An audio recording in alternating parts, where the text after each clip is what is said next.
Patay. Ano tayo binili motor par? Ayan o. Bili natin itong motor sa nagkakalagang 3,000 lang.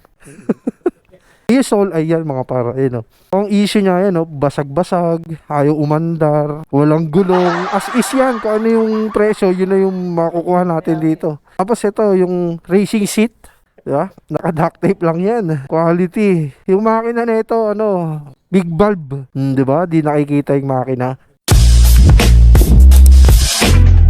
So pabalik na tayo ng bahay mga par dahil itong motor ang tropa ni-rescue natin. Ayan o. So pinaandar natin yung motor mga par. And una ka na. Pabalik na kami ng bahay. Awa ng Diyos, sumandar naman yung motor. Pero papakarga muna kami dito. Kargahan muna natin para dire-diretso na.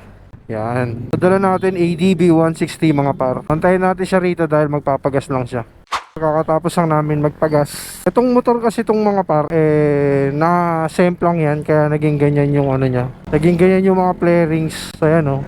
Maling semplang yan. Tapos nirefresh yung makina. Tip ko lang sa inyo mga par, pag alam nyo yung motor nyo na meron kayong nararamdaman na hindi maganda, yun ang ituloy paandarin or wag na kayong bumiyahe. Siyempre ito katulad yan, mahirap magkaroon ng aberya sa kalsada. For example, may long ride kayo or meron kayong mga rides, kayong mga grupo nyo, double check nyo lagi yung motor nyo. Kasi siyempre, ang mga motor natin, tangga natin yan sa lahat ng biyahe. So yun lang mga par, quick tip lang mga nakamotor dyan. Ride tip sa inyo mga par.